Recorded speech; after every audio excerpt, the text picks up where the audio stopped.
mchitidwe umene mwina pofikira siku la lero papita mwina zaka pafupifupi 60 tili pa ufulu wozera munera okha mwina bwalo li athandize kuwunikiranso mwina malamulo amene anayikidwa kalekale kuti titati tione mozama mwina nkhani mwina tikhoza kupezano chisogolo chomveka bwino. That's why mwina anthu awiri amene anapita ndedanda limene ku court ndede amene pamene chachiwiri court lakhala likumva nkhani kwa nthawi mwina osanapite ku mbali yachiwiri ukutanthauza kuti malamulo omwe tikugwiritsa ntchito padakali pano ngati dziko sakulola mchitidwe umenewo.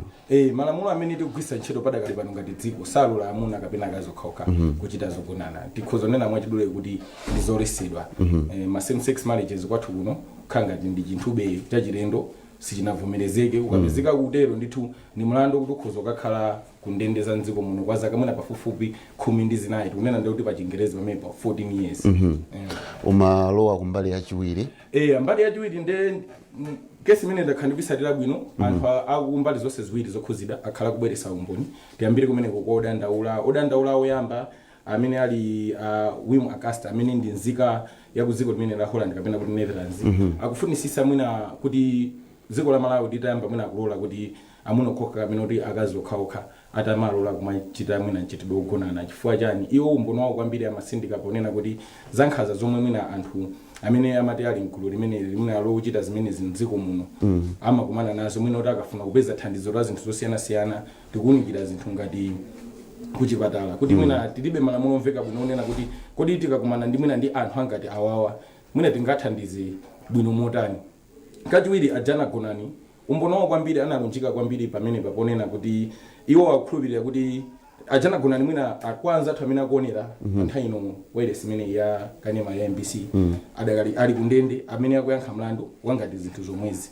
Nde kudzeramo owayimirirawo ku bwalo limene la milandu Bob Chinkango anauza bwaloli mwina pafupifupi miyezi 10 yapitayo kuti iwo akukhulupirira kuti munthu amene akumuyimirira pa mlandu umenewu anachitidwa nkhanza atapezeka kuti amachita mchitidwe wogonana ndi amuna kapena akazi okhaokha zomwe kwa iwo akukhulupirira kuti sizikuyenera kutero zomwe zikutsutsana ndi magawo ena amalamulo mwina oyendesera dziko lino. Kumbali ya boma amene ali ngati oyankha mlandu amene padakali pano dziko lino silimavomera mwina mchitidwe umenewo umboni wawo kwambiri analunjika kunena kuti mwina anthu awiri amene ali m'bwalomu tikunena za Wim Aakazi komanso tikunena za Jana Kunani akuti analephera kubweretsa umboni okwanira. Mu umboni wawo omwe amapereka mudzera kwambiri kwa mlangizi wa boma pa nkhani za malamulo amene wandathabwita kakanyenda aja pa chizungu timati anafotokoza momveka bwino m'bwaloli kunena kuti Wim Aakazi mwina soyenera kubwera kubwaloli ndi nkhani ya mtundu umenewo kamba konena kuti iwo akuti samachita mchitidwewu koma abweretsa nkhani ku court. Anangobwera ngati munthu okhudzidwa. Anabwera ngati munthu okhudzidwa koma iwo samachita mchitidweyo. Ndi nkhani yonena kuti tikhoza kufotokoza pano momveka bwino kwa Malawi kuti ndi nkhani yopasa chidwi chifukwa chokuti chidwi cha Malawi osiyanasiyana akuwunikira magawo osiyanasiyana kuti ena mwina azipembezo magulu omenyera ufulu ndi ena otero ali ndi chidwi chosiyanasiyana. Chabwino chawo sizikuoneka kuti anzathu ku High Court bwalo lalikulu la milandu akonzeka kumenekoko kuti ayambepo. Ndikukhulupirira kanthawi kena ubwerenso ulongosole bwinobwino kuti mene zatere muzikhala motani tikulowera kuti ngati dziko tayima potani. Ndi patakali pano tikuperekeni kwa anzathu ku Blantyre High Court kuti apitirize kumenekoko. To throw them at PW1. Then the second claimant threatened him saying, "Nyamuka uzipita apo ayi ndikupha ndapha mbirine." PW1 tried to calm the second claimant down and eventually the second claimant left and went away. The magistrate also identified PW2 as a man. PW2 told the magistrate court that he knew the second claimant as a woman called Teresa. He said that he chats with her in the Shabins drinking joints. He said he met the second claimant at a drinking joint known as Greenland, and that the two being friends, he asked to escort the second claimant to the second claimant's home for the second claimant to take a bath. The two went to Aliko Rest House to a room there where the second claimant was putting up. The second claimant lay on the bed and started caressing PW2. PW2 was responding positively, and the second claimant asked how much he was going to pay the second claimant if the second claimant rendered sexual services to him. PW2 stated that he responded that he had no money. He stated that the second claimant told him that since the two were friends, the second claimant was going to render the sexual services for free. The second claimant then took out a condom, opened it, and put the condom on PW2's penis. PW2 stated that the second claimant held his PW2's penis and inserted it onto the second claimant's body. PW2 said that he believed that he was having sexual intercourse with a woman through a vagina. He said he felt well accommodated within the body of a woman and he ejaculated, and that he had no inkling that he might have penetrated another place other than a vagina. The second claimant did not take a bath as planned. Together, they went outside the room. The second claimant told him that if PW2 had money, he could have spent the night with the second claimant. The two proceeded to the drinking joint. There, the second claimant told PW2 that PW2 should spend the night at the second claimant's place, since the second claimant had loved him so much. The two then ended up at the same room, and the two had sexual intercourse and also spent the night there. In the morning, the second claimant asked PW2 as to where PW2's phone was. PW2 said that he trusted the second claimant and that he gave the second claimant his J5 Galaxy Samsung phone. PW2 said that after the second claimant took the phone, the second claimant said that if PW2 was not going to give the second claimant 6,000, PW2 wasn't going to get back his phone. PW2 said that he told the second claimant that he had no money, as he had earlier indicated. And PW2 stated that he told the second claimant that he was going to report the second claimant to the police, that the second claimant had stolen his phone. The second claimant then locked PW2 in the room. PW2 said that while he was locked up in the room, he learned that the second claimant was involved in another case when he saw the police coming to the room together with the second claimant. The police also picked PW2 and took him to Maukwati police station. He said it was the police who told him that the second claimant was not a woman but a man. He did not recover his phone. PW3 Detective Banda testified that in October 2021, the police received information that there was a certain man within Maukwati Township who was dressing himself as a woman and that he was stealing from men. He testified that PW1 on 15th October 2021 made a complaint to the police about a man who had dressed himself as a woman stealing from him. On 20th October 2021, the police got information that the second claimant was seen at Baruko, and the police rushed to arrest the second claimant. They arrested the second claimant. At the same time, the second claimant was dressed as a woman and had a weave on the head. PW3 said that the second claimant insisted as being a woman and not a man. PW3 said that the second claimant told him that the second claimant's name was Triza Banda. And PW3 said that the second claimant was asked to choose between a male officer or a female officer to inspect the second claimant's genitalia. The second claimant chose a female officer. PW3 stated that after the second claimant and the female officer had gone into a room, the female officer reported that the second claimant had refused to undress before her. PW3 testified that he then asked the second claimant to undress before him. On the outside, the second claimant had put on a sweater and a shitenje, wrapper, and was carrying a handbag. PW3 said that the second claimant voluntarily undressed and that he saw that the second claimant was putting on a half-sleeve petticoat and ladies' underwear. PW3 said that he also saw a penis and testicles on the second claimant. PW3 then inspected the second claimant's chest and saw that the second claimant had a bra on, but that the chest had no breasts, but had only plastic breast-like things. PW4 was a clinical officer at Mangochi District Hospital who testified that he examined the second claimant to ascertain whether the second claimant was a male or a female. He also examined the second claimant to satisfy himself as to the second claimant's mental wellness. PW4 testified that he found the second claimant to be mentally sound.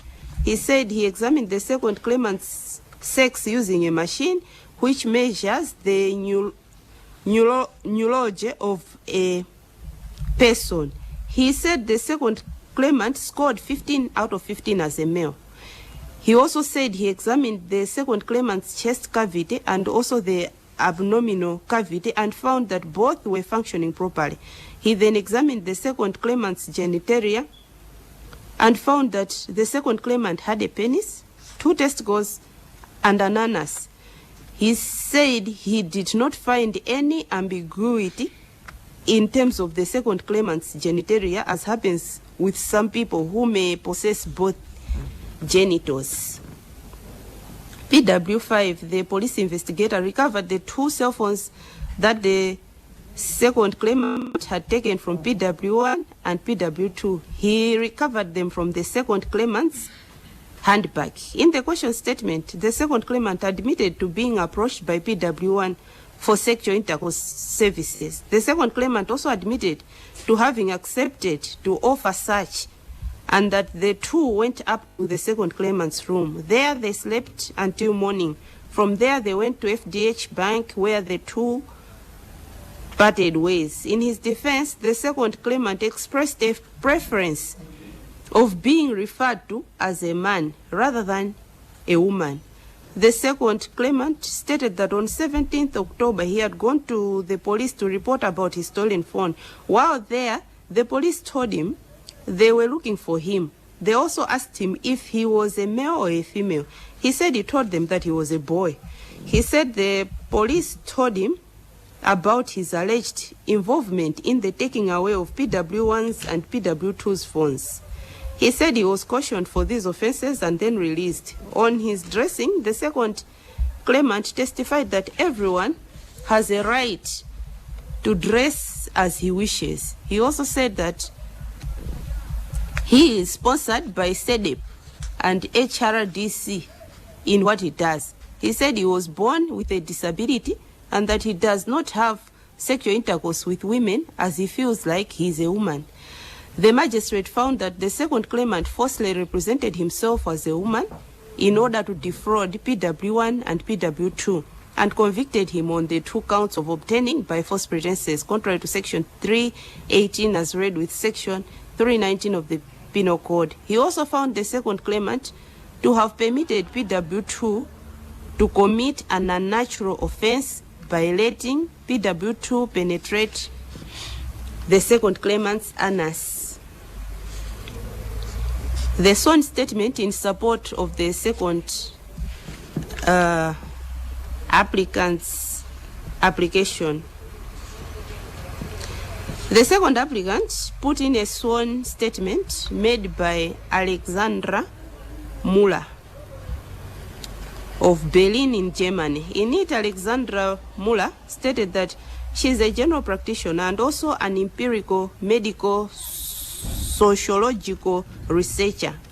Until 2020, she was an associate professor at the Gender, Health and Justice Research Unit in the Division of Forensic Medicine, Department of Pathology in the Faculty of Health Sciences at the University of Cape Town in South Africa. She stated that she studies the relationship between society and health and illness in South Africa and also throughout Southern and Eastern Africa, including Malawi. She stated that she conducts quantitative and qualitative studies on the impact of law and policy on the health and well-being of people who identify as lesbian, gay, bisexual, transgender, and intersex, including men who have sex with men and women who have sex with women. She stated that the second applicant had asked her to investigate and comment on the impact of sections 137A, 153, and 156 of the Penal Code on the health and well-being of people living in Malawi who identify as lesbian, gay, bisexual, transgender, or intersex, men who have sex with men, or women who have sex with women. She stated that the findings that she presented in her sworn statement were based on empirical research of a study in Malawi, as well as existing international research evidence. She explained the methodology that she and her team employed in the empirical research, stating that it was a cross-sectional quantitative study. It was conducted in 9 southern and Eastern African countries: Botswana, Eswatini, Ethiopia, Kenya, Lesotho, Malawi, South Africa, Zambia, and Zimbabwe. Data was collected using a standardized survey instrument across all the countries. Participants were eligible if they identified as LGBTI, or were men who have sex with men, or women who have sex with women, and lived in one of the 9 countries, and were over the age of 18. In Malawi, the study was conducted in partnership with Professor Adamson Muula from the University of Malawi College of Medicine, and also the non-governmental organization called Center for the Development of People, CEDEP. The study was approved by the Human Research Ethics Committee of the Faculty of Health Sciences of the University of Cape Town. In Malawi, the study was approved by the University of Malawi College of Medicine Research and Ethics Committee. The participants were sampled using a combination of community-based sampling and internet-based sampling. Participants who were eligible and agreed to participate filled out the survey instrument by themselves or with the assistance of a field worker. Participants who participated through online sampling filled out the survey instrument through an internet-based link. The research evidence from Malawi is based on data of 197 participants, and the study is entitled, "Are We Doing All Right?" Her conclusions were that the levels of mental health problems, suicidal behavior, and substance use among LGBTI are higher than those reported for the general Malawian population. She stated that while the WHO had recently estimated the prevalence of depressive disorders in the general population at 4.1% and of moderate or severe anxiety levels at 3%, the Are We Doing All Right study found that 48% of LGBTI people, including men who have sex with men and women who have sex with women, were classified as depressed, and 23% showed signs of moderate or severe anxiety. She also stated that while the WHO reported that heavy episodic drinking is 15% among adult Malawian men and 1% among adult Malawian women, the Are We Doing All Right study found that 27% of LGBTI people, including men who have sex with men and women who have sex with women, showed alcohol use, which is classified as hazardous by the World Health Organization, and 25% showed alcohol use that is classified as dependence. In the Are We Doing All Right study, 21% of LGBTI, including men who have sex with men and women who have sex with women, had thought of committing suicide at some point in their life, and 15% had tried to commit suicide at some point in their life. The findings from the Are We Doing All Right study showed that 47% of LGBTI felt that healthcare staff treated them with less respect because of their sexual orientation or gender identity. 41% had been called names or inserted in a healthcare facility because of their sexual orientation or gender identity.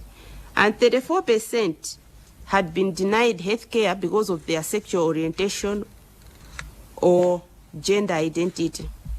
She also found that LGBTI people living in Malawi experience higher levels of violence, both physical and sexual, than have been reported for the general Malawian population. She stated that while the latest demographic and health survey published in 2017 found that 1 in 5 women in the general population, that is 20%, had experienced sexual violence, the Are We Doing All Right study found that 42% of LGBTI people had experienced sexual violence in their lifetime. She stated that while a 2014 study found that 10% of men of the general population in rural Malawi reported to being a victim of sexual violence, the Are We Doing All Right study found that 43% of gay men and other men who have sex with men had experienced sexual violence. Further, it was noted that 41% of LGBTI people had experienced physical violence in their lifetime, and that 33% of this population of people had experienced physical violence in the past year. The LGBTI people living in Malawi also experience sexual orientation and gender identity-related discrimination when accessing healthcare services.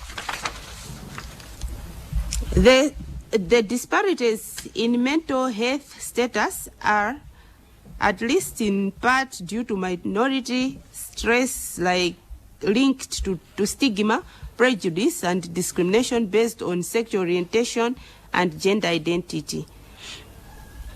And the high levels of violence and discriminatory experiences in access to healthcare are at least in part linked to sexual orientation and gender identity-related stigma, prejudice, and discrimination, and further negatively impact the mental health of the LGBTI. She further stated that criminalization of sexuality is an example of structural stigma which contributes to the disparities in mental health status, to high levels of violence, and to the barriers to access health care experienced by the LGBTI in Malawi. She stated that until 1973, the American Psychological Association considered same-sex orientation, attraction, and behavior, formerly referred to as homosexuality, to be a mental illness, but that it is widely recognized that what is considered a mental illness depends on what society and scientists at a certain time and in a certain context agree to be abnormal behaviors, cognitions, and emotions. She stated that today, international medical and health organizations such as the World Psychiatry Association have clearly stated that same-sex orientation, attraction, and behavior are not mental illnesses, and that to this extent, the World Health Organization removed homosexuality from its International Classification of Diseases in 1993. And she stated that there is agreement across all international health institutions, such as WHO, that same-sex orientation, attraction, and behavior is not a mental illness. She also stated that over the last 2 decades, research on LGBTQI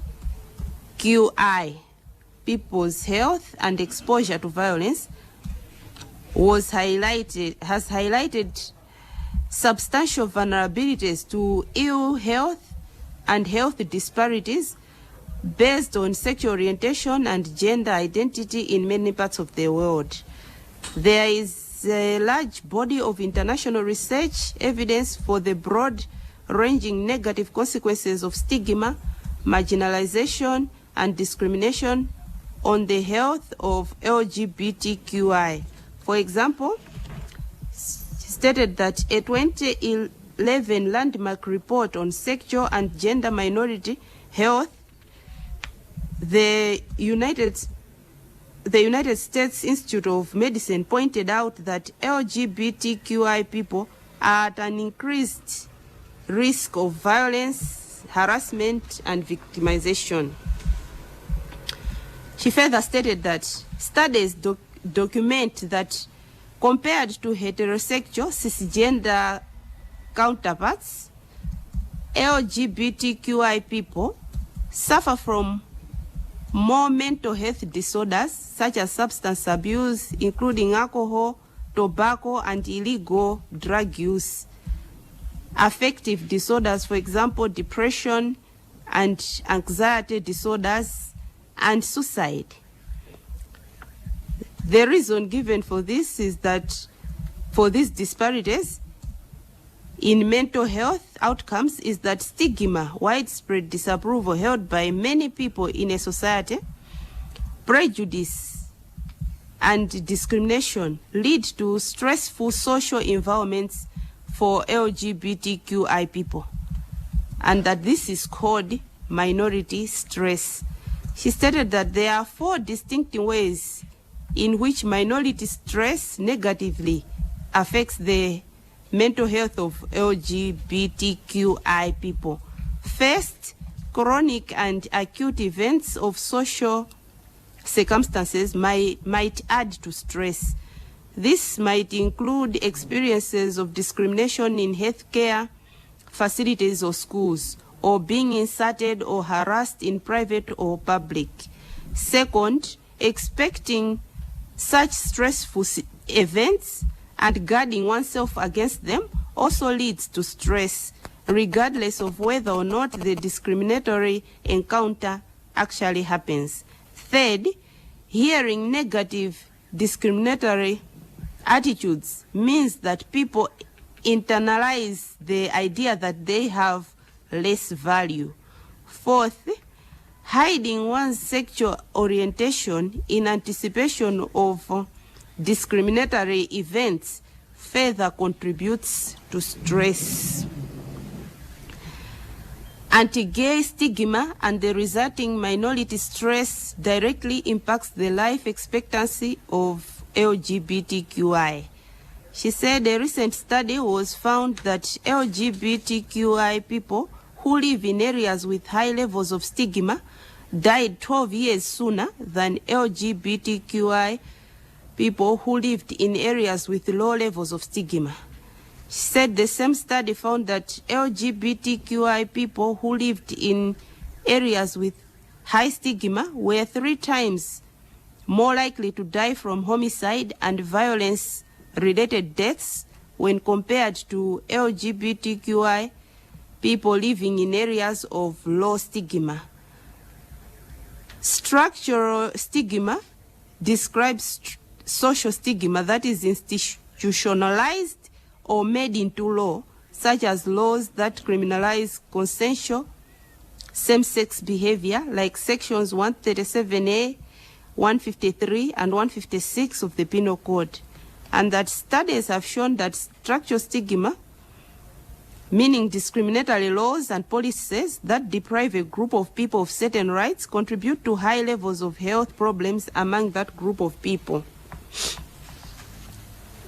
For example, a study that looked at the health consequences of structural stigma among black people living in the United States during the time of racial segregation found that states with laws that enforced racial segregation had higher death rates of black people. She said recent studies have shown that sexual orientation related discriminatory laws and policies laws and policies that deprive LGBTQI people, including men who have sex with men and women who have sex with women, of certain rights, contribute to higher levels of stigma and related health problems among LGBTQI people, including men who have sex with men and women who have sex with women. For example, a study from Nigeria showed that men who have sex with men experienced higher levels of verbal harassment and blackmail after the Nigerian government signed the same-sex marriage prohibition bill into law in 2014, and that the same study showed that men who have sex with men were more afraid to seek health care and were thus likely to go for HIV testing, care and treatment after the bill was signed into law. She stated that it follows that laws that criminalize consensual sexual activity between people of the same sex,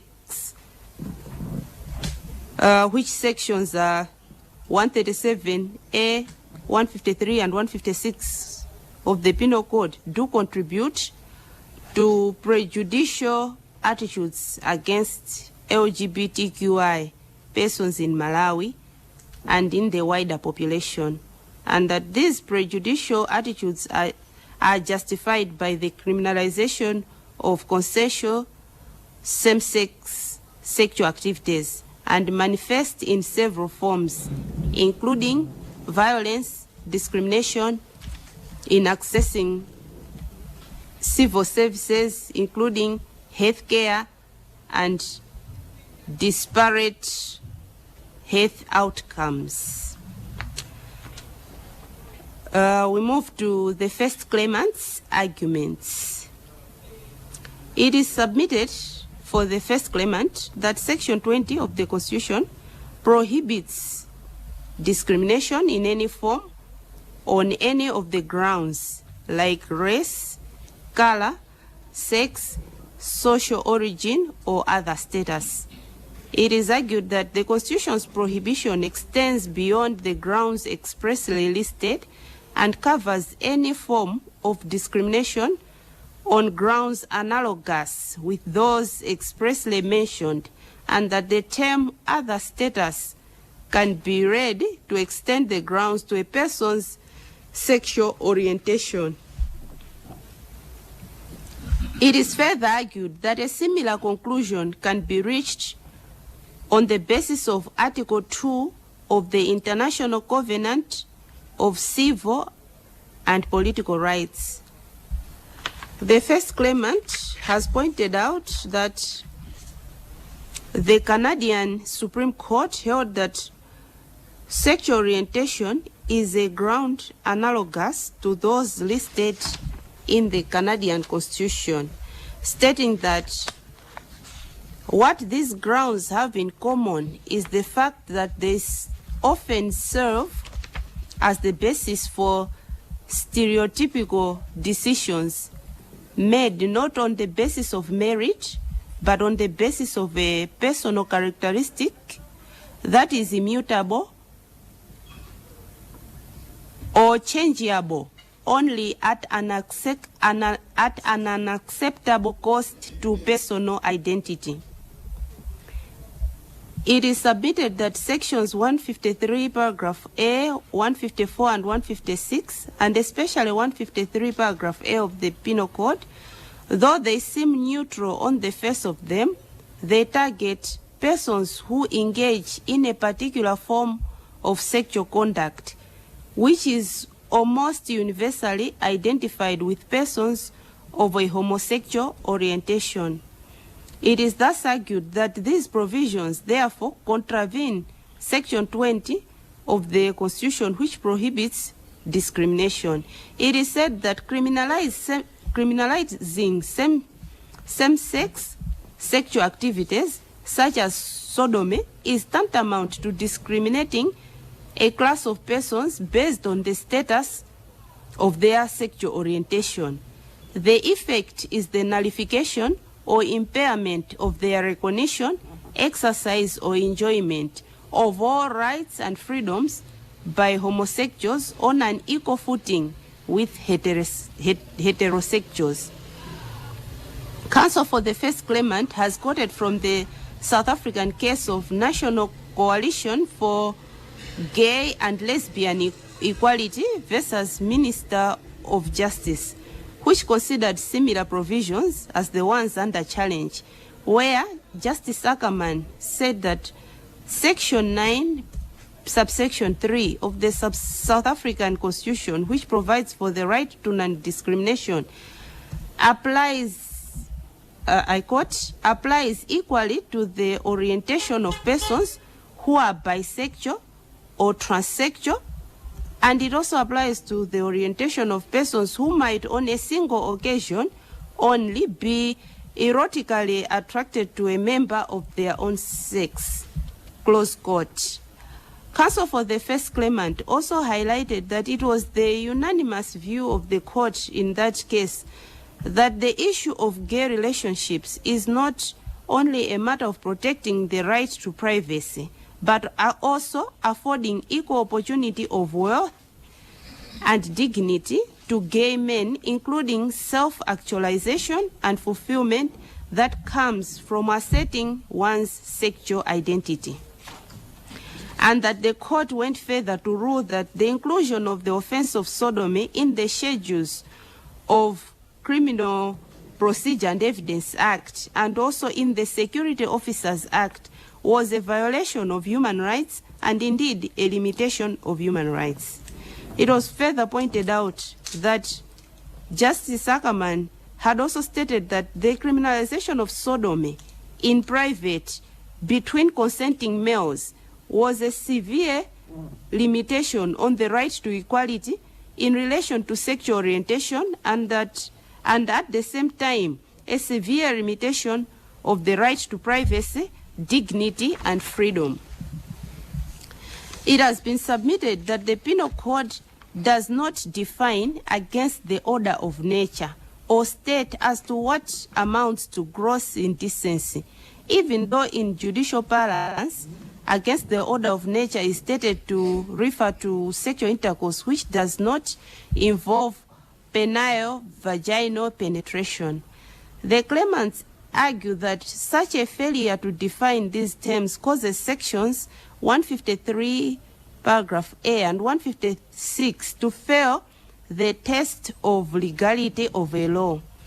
It is explained that the test of legality entails that all laws must be certain and clear as to what conduct is prescribed to allow citizens to properly comply with the law. It is the claimant's submission that these impugned provisions can be declared unconstitutional simply on the basis of their failure to meet the legality test. It is also stated that these provisions do not distinguish whether the forbidden activities are consensual or non-consensual, or whether they involve only adults or not. Counsel for the first claimant has submitted thus, I quote, the court should specifically note that the charges preferred against the accused person do not at any point allege that the applicant herein forced himself on any of the persons mentioned in the charges. The court should also note that whilst Section 153 paragraph A criminalizes carnal knowledge against the order of nature, Section 153C of the Penal Code criminalizes the permitting of a person to have carnal knowledge of another against the order of nature. Since the section uses the word permits, an otherwise consenting person would easily make himself or herself look like they did not permit, merely to avoid being caught under Section 153 paragraph C of the Penal Code, close quote. It was submitted that the penal provisions also violate the right to privacy under Section 21 of the Constitution. And it was stated that the core of the right to privacy is the fact that there is an inner sanctum of personhood in which every human being is free from any form of interference, and that no aspect of human life is more private than the area of sexual relations. It was thus submitted that the effect of the provisions is to invade the private arena of an individual's sexual relations and impose criminal sanctions on sexual conduct between even consenting adults, irrespective of where the activity takes place. The first claimant explains that preserving everyone's right to dignity requires recognition of every person's worth and value as a human being and member of society.